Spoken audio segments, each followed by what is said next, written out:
자, 오늘은 명제의 첫 단원인데, 명제에서 나오는 가장 기본적인 개념, 명제와 조건과 이를 부정하는, 부정에 대해서 개념 정리를 간단하게 해보겠습니다. 첫 번째, 명제라는 것은 무엇이냐? 명제라는 것은 일단 정의부터 말을 하자면은 참인지 혹은 거짓인지 판별할 수 있는, 판별할 수 있는 문장이나 수학에서의 식을 명제라고 합니다. 이렇게만 말하면은 어떤 건지 와닿지 않으니까 실제 예를 들어서 이제 생각을 해보면은 예를 들어서 뭐 어린이날은 5월 7일이다. 이렇게 말을 하면은 어린이날이 우리가 5월 5일인 걸 알고 있죠. 근데 어린이날은 5월 7일이 아니니까 이것은 거짓이다라고 말할 수 있고 거짓이라고 판별 가능하니 이것을 우리가 명제라고 부를 수 있다라고 판단을 하는 겁니다. 그리고 또 예를 들어서 민석이는 사람이다.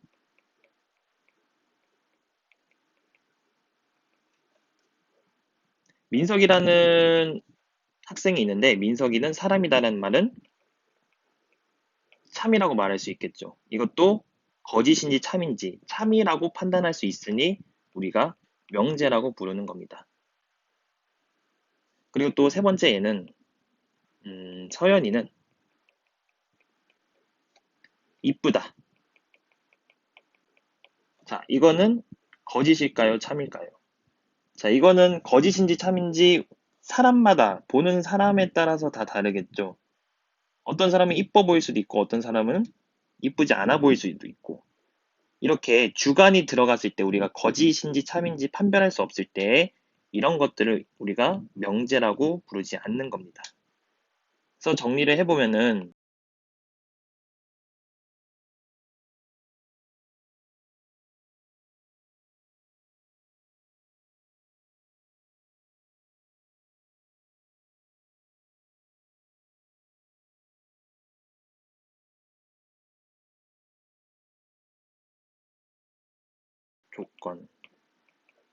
조건이라는 개념을 정리해 볼 건데 조건이라는 것은 뭐냐?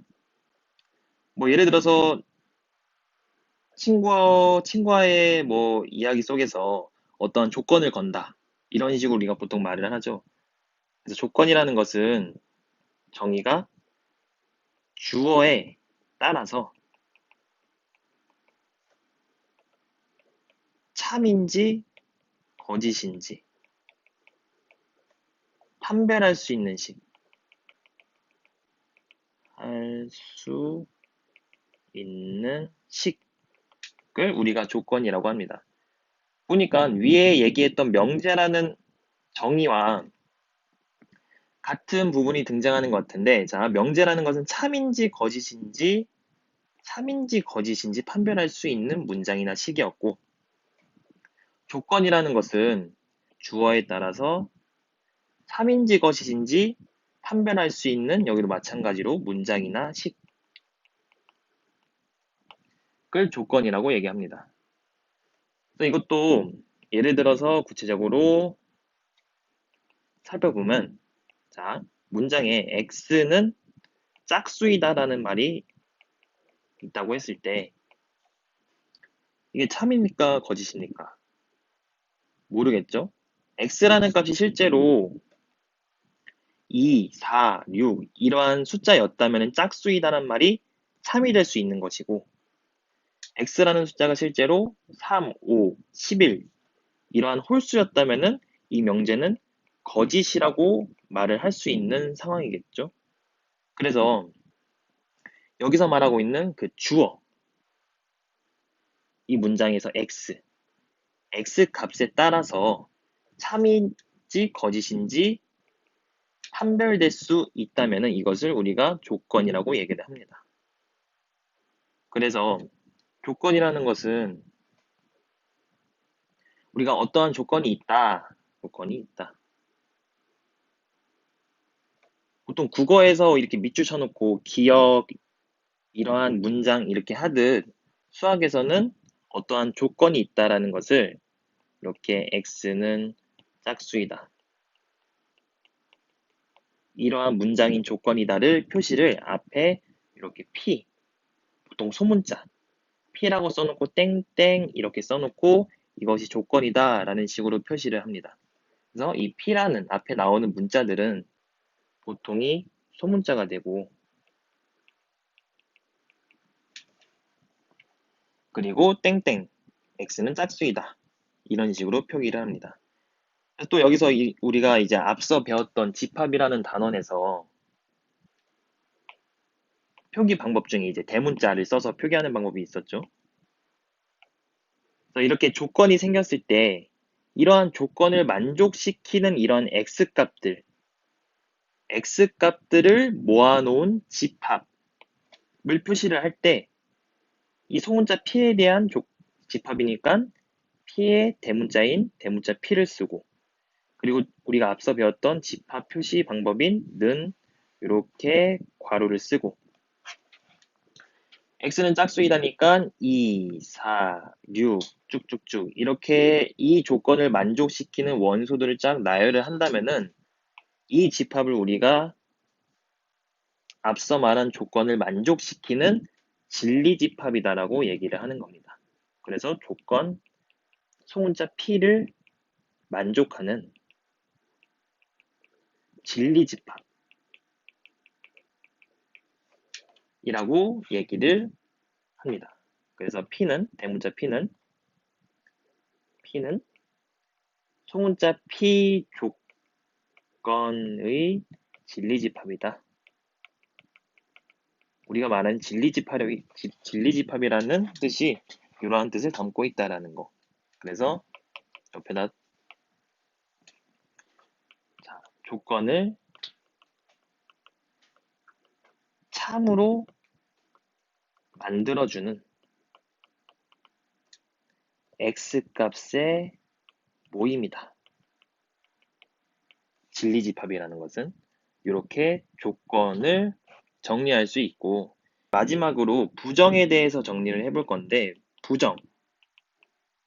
부정이라는 것은 뭐냐? 우리가 보통 그냥 뭐를 부정한다 이런 식으로 말하듯 부정이라는 것도, 수학에서 부정이라는 것도 똑같은 뜻을 담고 있습니다. 그래서 앞에서 표기했던 조건으로 이제 조건에 대한 부정이 뭔지 한번 써볼 건데, 어떠한 조건이 있다라는 거를 아까 소문자 P라고 쓴다 했었고, 이 소문자 P의 조건의 부정은 어떻게 되냐? 이 부정이라는 것은 뭐 우리가 알고 있듯 뭐가 아니다 이런 식으로 알고 있죠. 그 뜻 그대로입니다. 그래서 P의 부정이라는 것은 P가 아니다 라는 뜻을 담고 있는 건데, P가 아니다. 이게 무슨 말이냐? 아까 했던 P에 대한 조건이, 자, P는 우리가 앞에 썼던 P라는 조건은 X는 짝수이다라는 조건이었죠, P가. 그러면은 이 조건 P에 대한 부정은 뭐라고요? P가 아니다. 즉, X는 짝수가 아니다 라는 뜻이 되는 겁니다. 아니다. 부정. 그래서 보면 느꼈을 텐데, 부정이라는 것은 문장에 나오는 서술어만 부정을 한다는 겁니다. 서술어만 부정을 한다. 그래서 예를 들어서 또 다른 예를 한번 쓰면서 부정을 좀 더 자세히 살펴봅시다. 다른 조건, P와는 다른 조건이니까 P 다음에 많이 쓰는 게 또 이렇게 Q를 많이 쓰는데, Q라는 조건이 예를 들어서 나는 아침에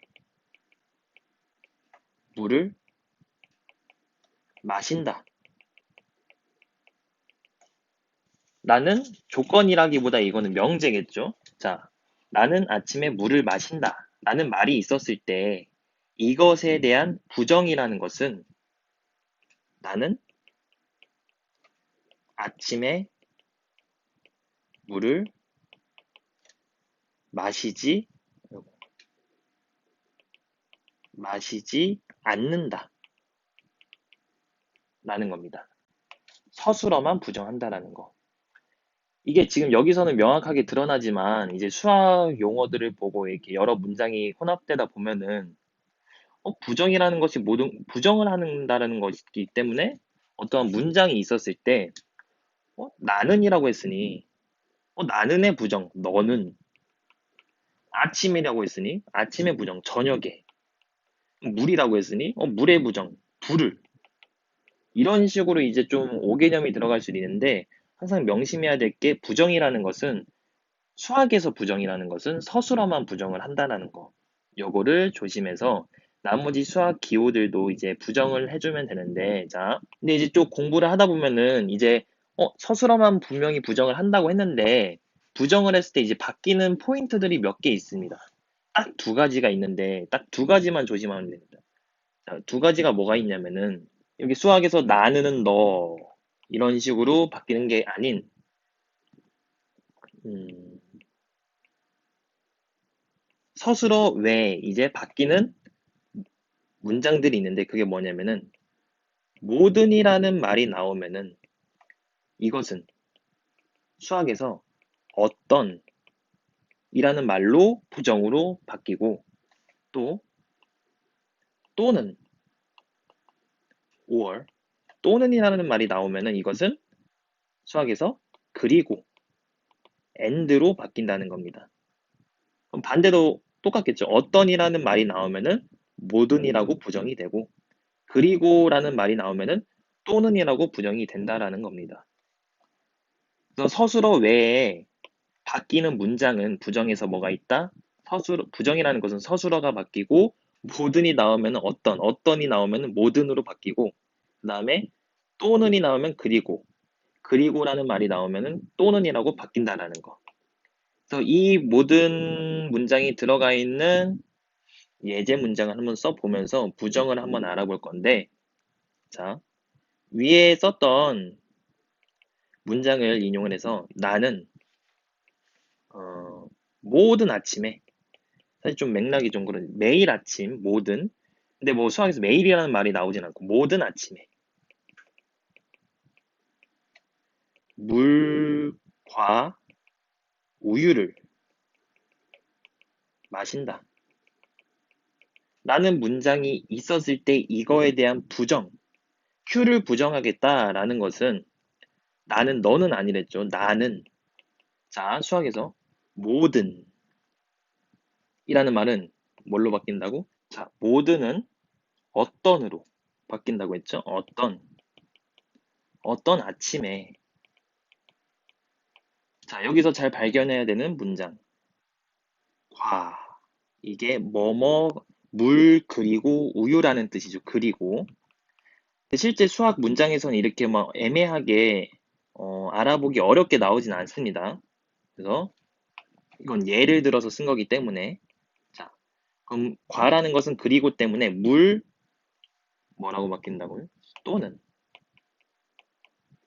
또는으로 바뀌고 물 또는 우유를 자 마신다라는 거에 이제 서술어 부정만 남았죠. 서술어 부정 마시지 않는다 라고 바뀐다는 겁니다. 그래서 다시 한번 얘기하자면 수학에서는 부정은 뭐를 부정한다? 첫 번째 서술어를 부정한다. 그리고 서술어 외에 부정하는 것은 문장에 모든이라는 말이 나오면 어떤으로 바뀌고 어떤이라는 말이 나오면 모든으로 바뀌고 또 또는이라는 말이 나오면 그리고라고 바뀌고 그리고라는 말이 나오면 또는이라고 바뀐다는 거. 요 세 가지를 조심하면서 이제 부정이라는 것의 기호 부정이라는 것을 우리가 수학적으로 어떻게 표현하냐 이거를 써보면서 마무리를 할 건데 자 부정이라는 것은 우리가 부정한다 이렇게 뭐 한글로 쓰거나 하면서 영어로 쓸 수 없기 때문에 P의 부정이다라는 것을 이제 수학적 기호를 어떻게 쓰냐? 자, 조건 혹은 문장이 될 P라는 걸 쓰고 부정이라는 뜻을 담고 있는 앞에 물결이라는 이렇게 물결 표시를 하게 된다면은 이거는 봤을 때 P에 대한 부정이구나라고 생각을 하시면 됩니다. 자, 이렇게 이제 부정 수식까지 정리를 했는데, 자, 마지막으로 이제 좀 문제를 풀면서 음, 헷갈릴 만한 부정의 예를 정리를 하면서 오늘 개념은 한번 마무리해 봅시다. 그래서 마지막 이제 부정에서 이제 헷갈릴 포인트가 무엇이 있느냐? 자, 문장을 하나 만들어 보겠습니다. P라는 문장이 이제 이러한 부등식 문장, A가 B보다 크다라는 문장이 있다라고 해봅시다. 자, 지금 상황은 A가 B보다 큰 상황. 이게 P라는 문장인데 이것에 대한 부정, P에 대한 부정 어떻게 쓴다고 했죠? 물결 표시하고 물결 P라고 쓰고. 그럼 이거는 P에 대한 부정인데 자, 봅시다. 원래 P라는 것은 A가 B보다 크다. 혹은 B가 A보다 작다. 주어에 따라서 말이 달라질 텐데 우리는 주인공을 A라고 보고 A가 B보다 크다. 라고 표현을 했을 때 자, 이거에 대한 부정은 뭐가 될까요? A는 B보다 크다의 작다. 아니, 크다의 반대. 작다라는 말이 나온다라는 건 이제 어느 정도 대부분이 파악을 할 텐데 요래서 이제 이 부등식에서 많이 헷갈릴 수 있는 포인트가 크다의 반대는 물론 작다라는 말은 맞지만 작다 플러스 같다라는 말까지 포함이 된다라는 것을 조심하면 됩니다. 그래서 크다의 반대는 작거나 같다, 작거나 작다 혹은 작다 또는 같다라는 말이 된다라는 거. 왜냐면 부정은 어떠한 상황의 반대 개념이기 때문에 부등식으로 갔을 때는 크다의 반대 개념은 작거나 같다겠죠. 그래서 이렇게 부등식이 나왔을 때는 같다라는 개념이 포함되냐 안 되냐를 좀 조심해서 문제를 풀어야 된다라는 거. 그럼 반대로 만약에 어떠한 문장이 A가 B보다 작거나 같다라는 문장 Q라는 게 있었을 때 이거에 대한 부정. 자, 물결 표시 Q는 어떻게 쓴다? A가 B보다 크다라고 끝난다라는 거. 왜냐면은 여기 앞서 문장에 같다라는 표시가 있기 때문에 반대로 작거나 같다는 그냥 크다. 같다라는 표시의 반대, 같다라는 표시가 없어져서 이렇게 크다라는 부등호 기호만 남는다라는 거. 자, 그래서 이렇게 물결 표시를 요거를 지금 설명을 안 했는데 물결 표시를 우리가 읽을 때 물결 P라고 읽는 게 아니고 영어에서 not 이게 부정할 때 쓰는 거죠. not 그래서 물결은 not P라고 읽는다라는 것까지 마무리를 하면은 자, 여기까지 이제 명제와 조건과 부정에 대한 내용을 아주 기본적인 명제 파트에서 기본이 되는 내용을 살펴보았고 이제 다음 시간에는 이 관계를 통해서 조금 앞에서 배웠던 집합 관계와 또 명제의 필요 충분 조건 이러한 조건들을 이러한 개념들을 한번 같이 배워봅시다.